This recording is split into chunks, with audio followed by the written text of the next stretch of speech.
আসসালামু আলাইকুম। আমি শবনমস একাডেমি থেকে শবনম শর্ট হ্যান্ডের পার্ট 3 নিয়ে আসছি। আজকে আমরা শিখব একার, আকার, দীর্ঘিকার, ঋষিকার, আই এবং অ, স্বরে এগুলো দিয়ে যেভাবে লিখব, এগুলো কেমন উচ্চারণ করে এবং এগুলো দিয়ে যখন আমরা ওই সংকেতগুলোর সাথে যুক্ত করে লিখব তখন কিভাবে লিখতে হবে। যেমন এখানে একার এবং আকার দুটারই সংকেত কিন্তু এরকম। এটা এ এবং আ দুটাই শব্দে ব্যবহৃত হয়। এও বলা যাবে এবং আও বলা যাবে। ঠিক সেভাবে এখানে লিখলাম মালা। এখন তাহলে লিখব ম আকার, মানে এই চিহ্নটা ম আকার, এই যে ল এরকম ল আকার লা, মালা। আর ঠিক সেভাবেই এখানে লেখা লিখতে গেলে এই যে একারের ব্যবহৃত, এখানে আকার হিসেবে ব্যবহৃত হয়েছে, এটা দুইটাই আকার। আর এখানে ওটাই আবার এখানে একার হিসেবে ইউজ হবে, আবার এখানে আকার হিসেবে, যেমন ল একার লে, খ আকার খা। আবার এখানে ঋষিকার এবং দীর্ঘিকার, এগুলো চিহ্ন হচ্ছে এটা, যার সাউন্ড হবে রস্বইয়ের মতো অথবা দীর্ঘের মতো, যেটাই হোক। আমরা লিখব পাখি। তাহলে এখানে হচ্ছে পয় আকার পা, খ হিসি খি, পাখি। আমি আপনাদেরকে লিখে দেখাচ্ছি। প্রথমেই শুরু করছি এখানে, যেমন মালা, ম আকার মা, লয় আকার লা, মালা। এখানে ছিল লেখা, ল একালে খ আকার খা, লেখা। ঠিক সেভাবে পাখি, এটা হচ্ছে প, এখানে দেব আকার, এখান থেকে আবার প আকার পা হলো, খ হিসি, পাখি। ঠিক সেভাবে এই যে ব আকার দিলাম বা, ব আকার বা, রয়সিরি, বাড়ি। এখন আমরা এখানে নতুন শব্দের সাথে পরিচিত হবো, যেমন হচ্ছে আই।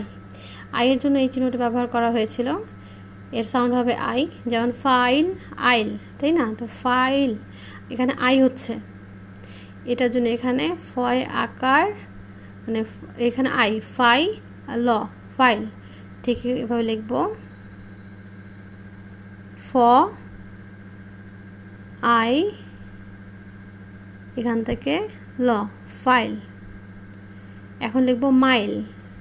আমরা জানি ম এটা আকার, এটা দিয়ে আই হয়ে যায় মাই, এখন এটা নিব ল, মাইল। যাই লিখতে গেলে আমরা জানি জ হচ্ছে আগে থেকে ব্যবহৃত, উপর থেকে ব্যবহৃত, জ আকার আই, যাই। ঠিক সেভাবে এখানে হচ্ছে স্বরে অ এবং একার ওকার, মানে ওকার যে হয় সেটার চিহ্ন হবে এটা ইউয়ের মতো, ছোট হবে, আকারে ছোট হবে। এটা উচ্চারণ দু ধরনের হবে, অ হবে এবং ও হবে, দুটোই হবে। লেখার সময় আমরা যখন লিখব লোক, তখন আমাদেরকে লিখতে হবে ল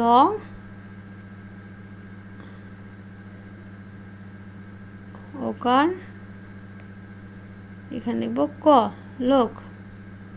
ঠিক আলো লেখার সময় লিখব সরেয়া ল ওকার, আলো। এখানে রস্য দীর্ঘ, রস্যকার দীর্ঘকার, এটা হচ্ছে ঠিক তার উল্টোটাই, ইউটাই হবে উল্টোর মতো।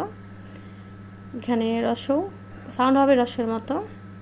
আলু লিখব, তো সরেয়া লয় হুসু লু, আলু। তাহলে এই যে সরেয়া লিখব, সরেয়া লিখলাম, সরেয়া ল হুসু, আলু। ফুল লিখতে গেলে আমাদেরকে লিখতে হবে এই যে ফ সু ল, ফুল। ঠিক এভাবে আয় আও, এটাও তো ইউজ করা হয় লেখার সময়।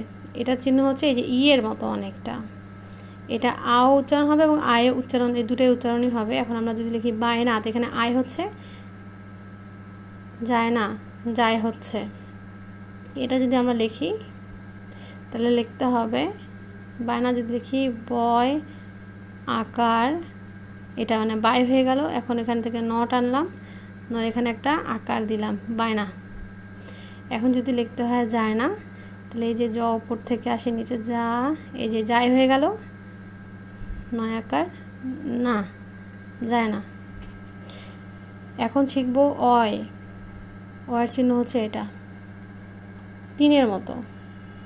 তিন যেভাবে লিখি, এটা হচ্ছে ও এবং ই যোগ হয়ে যেটা ওই, এটা উচ্চারণ হবে। আবার অয় উচ্চারণও হবে। তাহলে এখানে এখন যদি বই লিখি তাহলে ও ই হচ্ছে, আর কয়লা যদি লিখি তাহলে অয় হচ্ছে। তাহলে বই যদি লিখতে যাই তাহলে এখানে হচ্ছে ব ই, বই হয়ে গেল। কয়লা যদি লিখতে হয় তাহলে লিখতে হবে ক, আমরা লিখলাম ক। এখন এই যে কয়, এখন লিখব লা, কয়লা। ঠিক এভাবে করে আমরা লেখা স্টার্ট করব। তারপর পরবর্তীতে অন্য পার্টে আরও অনেকগুলো লেখা শেখাবো এবং প্র্যাকটিস করাবো। আপনারা এটা যেটা শিখছেন সেটা কিন্তু প্র্যাকটিস করবেন, প্র্যাকটিস না করলে ভুলে যাবেন। বর্ণগুলো যদি মনে থাকে, যেমন আমার এখানে মনে আছে যে এটা ম, সেভাবে লিখলাম। তারপর যদি লিখতেছি এখানে এটা ল, যদি আমি চিনতেই না পারি সংকেত, তাহলে আমি লিখতে পারবো না। আগে আমাকে সংকেতগুলো ভালো করে মনে রাখতে হবে, তাহলে তো আমি আকারে একারে এগুলো ব্যবহার করতে পারবো। তাহলে ঠিক আছে, নেক্সট ভিডিওতে আবার দেখা হবে। আসসালামু আলাইকুম।